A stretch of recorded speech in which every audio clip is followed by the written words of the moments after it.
안녕하세요. 인생 그렇게 말하다입니다.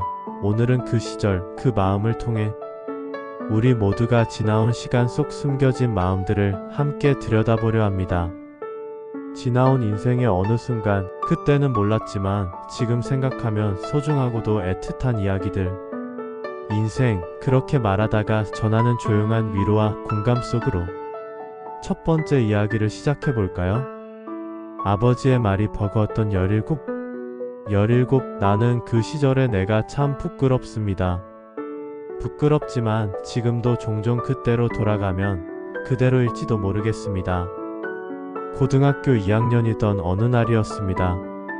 성적표를 받아든 날, 나는 눈에 띄게 표정을 구기며 집에 돌아왔고 아버지는 식탁에서 조용히 물으셨죠. 이번에 수학은 좀 나아졌냐? 그 말이 참 미웠습니다. 수고했다 한마디보다 수학은? 이라는 말이 먼저 나오다니.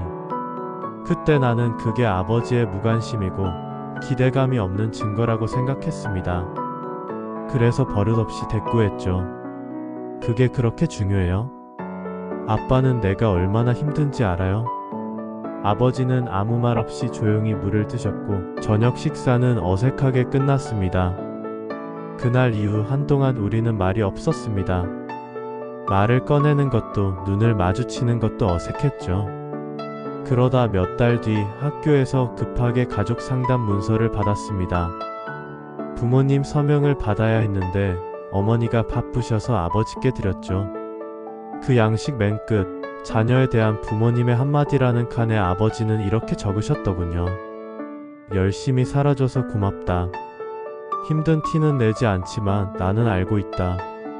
그걸 읽는 순간 숨이 턱 막혔습니다. 아버지는 몰랐던 게 아니라 아무 말도 하지 않았던 거였습니다. 그 뒤로도 우린 여전히 많이 대화를 나누진 않았습니다. 하지만 그 말 하나가 제 안에 많은 걸 바꿔놓았죠. 지금 제 나이가 아버지가 그때 계셨던 나이에 가까워졌습니다. 그리고 이제야 조금씩 압니다. 사랑은 꼭 말로 하지 않아도, 사람은 자주 표현하지 않아도 마음을 담고 있었을 수 있다는 걸요. 누군가의 말이 버겁게 들릴 땐 그 말에 담긴 마음까지는 아직 우리가 받아들일 준비가 안 되었던 때일지도 모릅니다. 17의 나는 몰랐고 지금의 나는 그제야 알게 되지요. 그 시절, 그 마음을 다시 떠올리는 시간. 다음 사연 이어집니다. 나를 좋아했던 친구의 편지. 대학교 1학년 겨울방학, 집에 돌아온 저를 기다리고 있던 건 낡은 종이봉투 한 장이었습니다. 보내는 사람은 고등학교 동창 준혁이었습니다. 그 친구는 조용하고 눈에 잘 띄지 않는 애였죠. 같은 반을 2년 내내 지냈지만 솔직히 말하면 깊은 대화를 나눈 적도 없었어요. 봉투 안에는 편지 한 장이 들어 있었습니다. 글씨를 보는 순간 알겠더군요. 그동안 졸업앨범에 썼던 것과 똑같은 다소 삐뚤한 글씨체. 아마 마지막으로 전해주고 싶었던 말이었나 봅니다. 그 편지에는 이렇게 적혀 있었어요. 너랑 같은 반이었던 2년이 내 학창시절 중 가장 따뜻했어. 내가 웃을 때 나도 같이 웃었고 내가 힘들어 보일 땐 그냥 아무 말 없이 옆에 있어주고 싶었어. 말 한 번 걸기도 어려웠지만 고마웠어. 내가 있었던 교실이 나한텐 참 소중했거든. 편지를 덮고 한참 동안 아무 생각도 들지 않았습니다.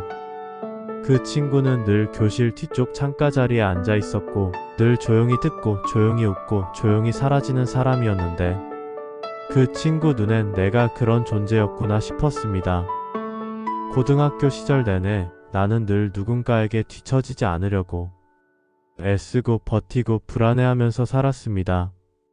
그때 내겐 아무도 관심이 없다고 느꼈고 그래서 더 외로웠어요. 그런데 그 편지를 받고 나서 알게 됐습니다. 누군가는 조용히 나를 바라보고 있었구나. 내가 모르는 사이 내 존재 자체가 누군가에게 힘이 될 수도 있었구나. 편지를 준 친구는 지금 어디서 어떻게 지내는지 모릅니다. 하지만 그 편지는 아직도 제 책상 서랍 안에 있습니다. 그 시절 나를 따뜻하게 끌어안아준 그 말, 그 말 덕분에 저는 그때의 저를 조금 더 따뜻하게 기억하게 되었어요. 누군가의 마음은 꼭 앞에서 고백하지 않아도 오랫동안 조용하게 그리고 진심으로 흐르고 있었을지도 모릅니다. 우리도 그 시절 누군가에게 그런 존재였을 수도 있고요. 고마웠어라는 말 어느 순간 듣는 것만으로도 마음이 풀릴 수 있다는 걸 이 사연이 조용히 알려주는 것 같네요. 세 번째 이야기로 이어갑니다. 아무도 몰랐던 내 첫 회사 이야기. 26, 첫 직장을 그만뒀습니다. 아무한테도 말하지 않았습니다. 부모님께는 팀이 바뀌어서 지금 잠깐 쉬는 중이야 라고 둘러댔고, 친구들에겐 요즘 외근이 많아서 연락이 잘 안 되라고 했죠. 심지어 같이 살던 자취방 룸메이트에게조차 출근하는 척 가방을 들고 나가 카페에 앉아 멍하니 하루를 보낸 날도 있었습니다.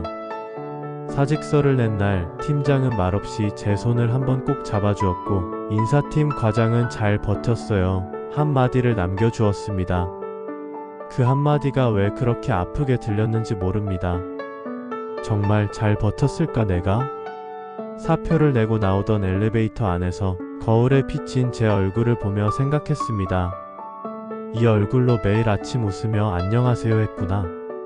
이 표정으로 회의실에서 고개를 끄덕이고 이 모습으로 매번 괜찮습니다 라고 말했었구나.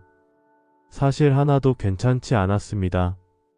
일은 버거웠고 야근은 당연했고 실수할까 늘 조마조마했죠. 혼나고 돌아온 화장실에서 거울을 보며 이를 악물던 날이 몇 번이었는지 모릅니다. 하지만 아무에게도 말하지 않았습니다.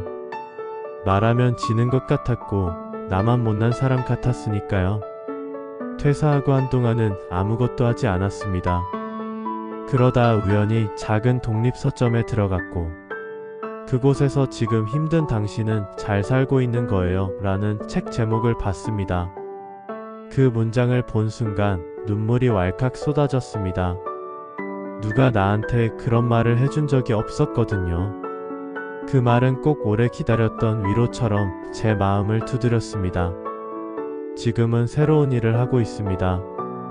아직도 완벽하지 않고 여전히 실수도 많지만 그때의 나처럼 숨죽이며 울고 있는 누군가를 보면 속으로 이렇게 말해줍니다. 잘 버텼어. 너 정말 잘하고 있는 거야. 사람들은 말합니다. 요즘 애들은 금방 그만둔다고. 하지만 누구보다 오래 고민하고 수없이 삼킨 말 끝에 내린 결정이란 걸 막상 겪어본 사람만 압니다. 괜찮습니다 라는 말 뒤에 숨어있던 진짜 감정, 우리는 그 시절의 나에게 어떤 말을 건넬 수 있을까요? 다음 사연 계속 만나보시죠. 엄마에게 짜증만 냈던 어느 여름날. 30이 넘은 지금도 가끔 여름만 되면 생각나는 날이 있습니다. 습하고 무더운 딱 그 여름의 느낌이죠. 그날도 퇴근길 지하철은 지옥 같았고, 회사에선 사소한 실수로 팀장에게 면박을 당했고, 정류장 앞 분식집에서는 내가 산 김밥에 고추냉이가 과하게 들어있었고, 그러니까 그냥 모든 게 짜증나는 날이었습니다. 집에 돌아오니 엄마가 주방에서 저녁을 준비하고 계셨습니다. 등에 땀이 범벅이 된 채로 왔어? 된장찌개 끓였어. 얼른 샤워하고 와. 그 말을 듣는 순간 이상하게 화가 치밀었습니다. 샤워하고 오라는 말조차, 왜 된장찌개냐는 생각조차, 그냥 엄마 목소리조차 짜증스럽게 느껴졌습니다. 그냥 나중에 먹을게요. 나는 퉁명스럽게 말하고 방문을 쾅 닫았습니다. 그날 그 시간 그 반응에 엄마는 조용히 식탁을 치웠습니다. 며칠 후 엄마가 작은 메모를 제 방 책상 위에 올려두셨더군요. 접힌 메모지엔 이렇게 적혀 있었습니다. 너무 지쳐있는 것 같아 보여서 마음이 아팠어. 엄마가 어떻게 도와줄 수 있을지 몰라서 그냥 밥을 해놨던 건데 미안해. 그 메모를 보고 저는 정말 한참을 울었습니다. 부끄러웠고 미안했고 내가 누군가를 이렇게까지 아프게 했구나 싶었죠. 그날 이후 여름이 올 때마다 저는 마음속으로 엄마에게 말합니다. 그때 내가 너무 예민했어. 엄마 미안해. 그리고 고마워. 하지만 정작 엄마에게는 아직도 말하지 못했습니다. 이 글을 통해서라도 전하고 싶습니다. 엄마, 그 여름 내가 너무 모질었어요. 이제는 엄마가 끓여주는 된장찌개가 제일 그립고 그 목소리가 가장 따뜻합니다. 우리 삶에는 꼭 이유가 있어서 상처를 주는 날이 있습니다. 그리고 이유가 없어도 후회하게 되는 말들이 있습니다. 그 시절에는 몰랐지만 지금은 너무나 또렷이 기억나는 그 한 장면. 마음속에 남은 이야기는 이렇게 시간이 지나 우리를 성장시킵니다. 이제 마지막 사연으로 이어갑니다. 병실에서 들은 그 말. 30대 중반, 아버지가 병원에 입원하셨습니다. 작은 수술이긴 했지만 고령이었던 탓에 우리 가족은 꽤 긴장하고 있었습니다. 병원 특유의 소독약 냄새, 삐삐 울리는 모니터 소리, 좁은 침대에 누운 아버지의 야윈 모습은 왠지 낯설고 또 안쓰러웠습니다. 입원 첫날 밤, 어머니는 병실에서 잠깐 자리를 비우셨고 저는 간병인처럼 아버지 곁을 지키고 있었습니다. 평소 말수가 적고 표현에 인색했던 아버지는 긴 침묵 끝에 갑자기 저를 보며 조용히 물으셨습니다. 요즘 일은 어떠냐?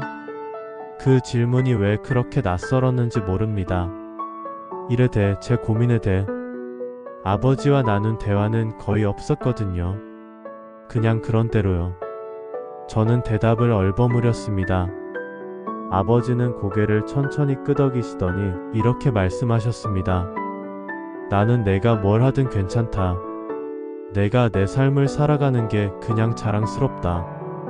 그 말이 끝나자 병실의 시간마저 잠시 멈춘 것 같았습니다. 그건 어떤 위로보다 더 큰 위로였고 어떤 칭찬보다 더 깊은 안도감이었습니다. 그날 이후 저는 아버지의 그 한마디를 자주 떠올립니다. 일이 힘들 때, 자신이 없어질 때, 스스로가 초라하게 느껴질 때, 내가 내 삶을 살아가는 게 자랑스럽다. 그 말이 지금까지도 제 마음을 붙들어주는 말입니다. 아버지는 지금 더 이상 제 곁에 계시지 않지만 그 한마디는 여전히 살아있고 제 안에 조용히 울리고 있습니다. 사람이 남기는 말은 짧지만 그 말이 남기는 마음은 오래갑니다. 특히나 사랑하는 사람의 말은 그 사람이 떠난 뒤에도 우리를 지켜주는 등불처럼 남아있지요. 오늘의 쉬어가는 글은 과거의 나에게 보내는 편지입니다. 안녕 그때의 나야. 지금 널 떠올리면 가끔 미소가 지어지기도 하고 때로는 마음이 아려오기도 해. 너는 정말 열심히 살았더라. 어설프고 서툴렀지만 포기하지 않았고 남들 앞에서는 늘 씩씩한 척하면서 혼자 있을 때 조용히 눈물을 삼키기도 했지. 그때 넌 몰랐을 거야. 그 모든 순간들이 결국 너를 지켜내고 있었다는 걸. 그 어둡고 조용했던 밤들이 결국 너를 더 단단하고 따뜻하게 만들었다는 걸. 그러니 이제 그때의 너를 조금 더 다정하게 안아줘. 혼냈던 말들을 대신해 고맙다고 정말 잘해왔다고 말해줘. 그 시절의 마음도 그때의 실수도 모두 내 일부였으니까. 지금의 널 있게 한 소중한 조각들이니까. 사랑한다 그 시절의 나에게. 오늘 들려드린 이야기들이 여러분의 마음 깊은 곳에 조용한 위로가 되었길 바랍니다. 우리가 지나온 시간과 그 속에 남은 마음들은 때론 아프고 때론 따뜻하게 우리 인생의 한 페이지를 만들어갑니다.